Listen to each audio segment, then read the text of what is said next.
Okay, guys, I got a treat for you.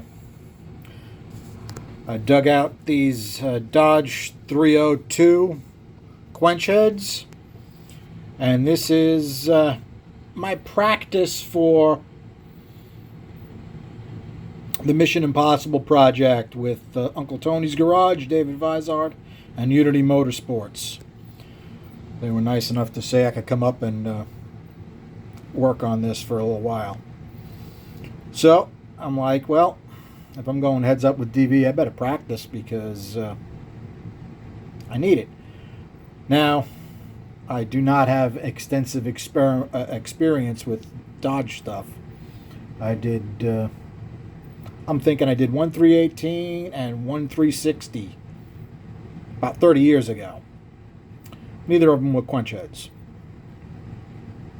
I did get to drive the 318 in a full body Charger, and except for being a little soggy down low because it doesn't have quench, it ran real well. I mean, in a big car, considering, it ran really good. So, unfortunately, these are not bone stockers. These have had some work, God knows how many years ago.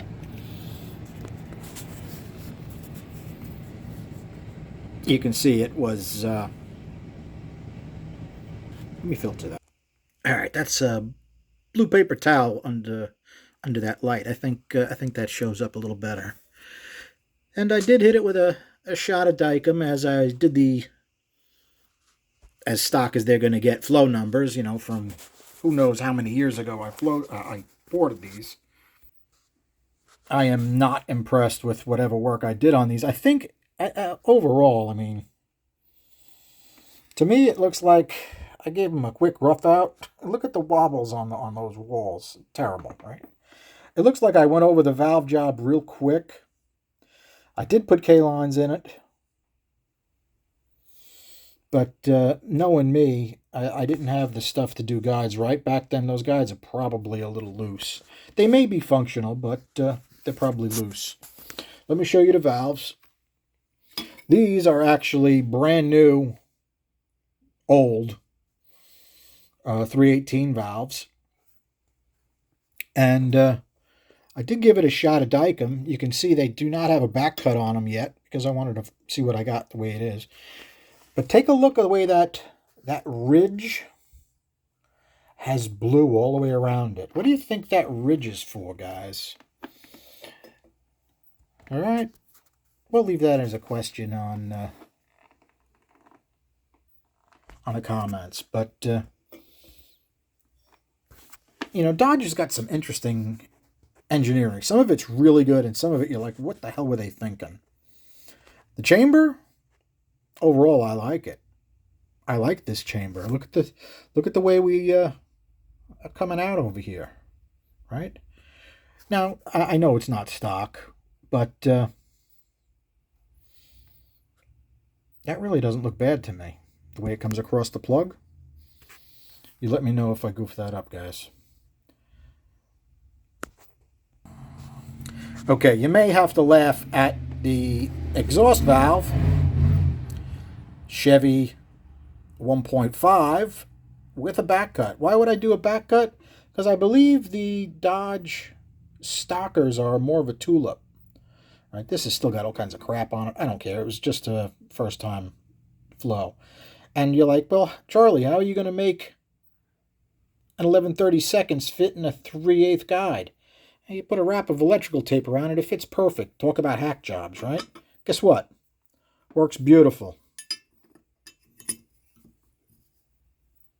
Yeah, it's a little loose. Who cares? It's just for testing. Got to do what you got to do, especially if you're going heads up with DV. You better get your stuff in order in a hurry. I had to re-drill my bore adapter. I had to use a Ford head gasket because I didn't have any Dodge head gaskets. It was quite a bit to get this set up so I could actually even test it. Before I forget, I need to show you the bore. Okay, we've got blue all the way over to here.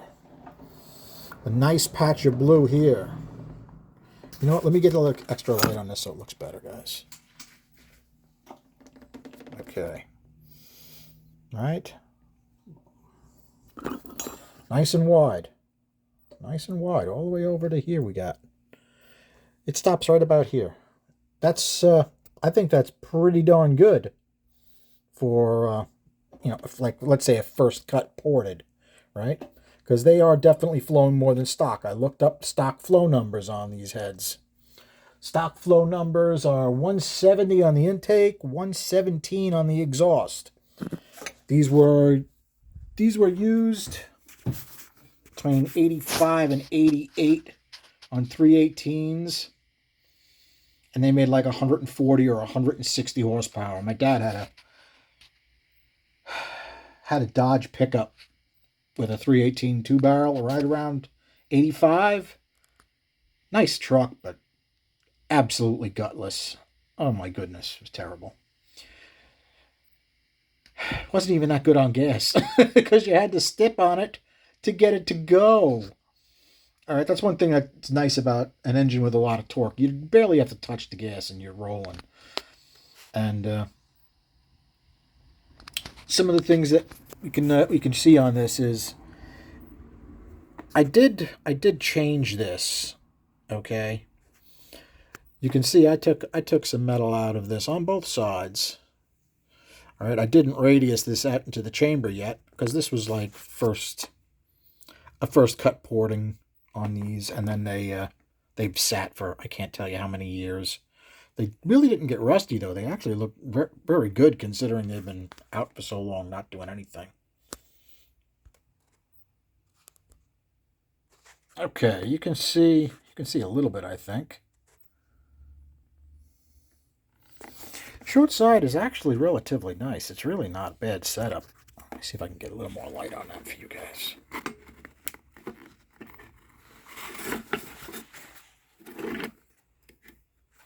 All right, that looks better on that. Okay. Not terrible. You can see the hills and valleys on the port. My goodness, terrible. But you can also see it's a rough short side radius. It was like roughed out and done with, right? Overall, the port really does not have a bad shape. Now, I can't tell you how much different this is than stock. The exhaust looks like I didn't even touch the valve job on any of the exhausts. So that is, looks like it's got a top cut and a 45. And that's about it. The exhaust bowl reminds me of a Chevy 882, which I think was the first pair of heads I ever ported. They just basically have a flat roof and then come off at an angle. Not really designed for high flow applications. Okay, the roof of the exhaust port is... What were you thinking, Chrysler? This bump that they've got... This bump here has to do with this passage here. I'm not 100% sure what they were doing, but there is water under this. And since these were ported way before I had a Sonic, I don't have any idea how close that is to water. So I may not be able to touch them anymore, and I may be able to take a lot more out. Overall, it's a pretty beefy casting. It's quite heavy. You know, like the rest of that 318. It's designed like a beast. It's like a tank. You know, do you really need 3/8 valve stems? Kind of think not. The other thing that I can't stand is, why do you have two completely different designed exhaust ports?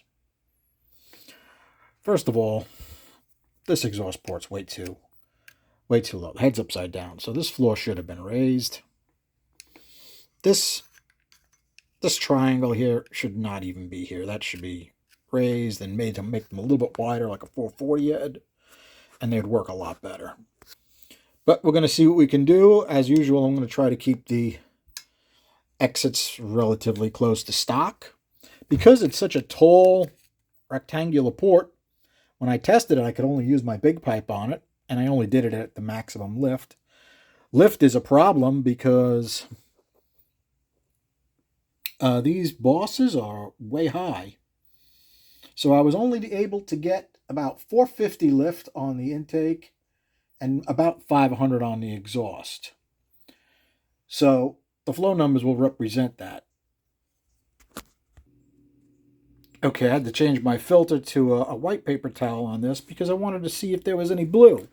Well, you can see we got some blue on that straight wall. A lot of the blue went dead straight like it does on a Chevy. You can see just a touch on the bowl on the other side. And absolutely nothing in the rest of the port. See if there's anything on the roof. Nothing on the roof. And one thing about Chrysler is their openings. How did my buddy Pete say it? He was a Chrysler guy from the 80s. He's like, they're so small, they will make you cry. But when I took some air speeds through them, then again, they've probably been opened up a little bit from stock. Their air speed through the pinch wasn't really bad for what it's flowing now. Let's take a look at what it's flowing now. Okay, we used 1.78, no back cut, right? 28, 58, 80.9, 111.1, 140.3, 166.4, 188.3, 204.6, and by the time you get to 450, it's already starting to lose it and back up. Now, if you're building a 140 horsepower motor, let's say it originally was only 170 CFM, all right, 170 times 2, 320. You got enough airflow for 320 horsepower, more or less. More than enough, right, guys? You're actually better off keeping it small to have good velocity in the torque range where it's going to be used all the time. Not designed as a high RPM screamer. It's designed as a grocery getter for, everything from a Dodge Dart to a 3/4 ton pickup they put 318s in, I believe. Okay, take a look at our exhaust. Oh, wait, let's go over our swirl. The swirl curve, now it's been modified, but take a look at the swirl curve, right? Going up, only 28.51. It's got a really nice swirl curve, right? It goes up steadily, and it goes down a bit there. Goes up, goes down. Overall, I like that swirl curve. Swirl curve is damn good. Take a look at our exhaust, right? That's a 1.5 Chevy. I wrote it in the wrong column. Always have to have a mistake somewhere, guys.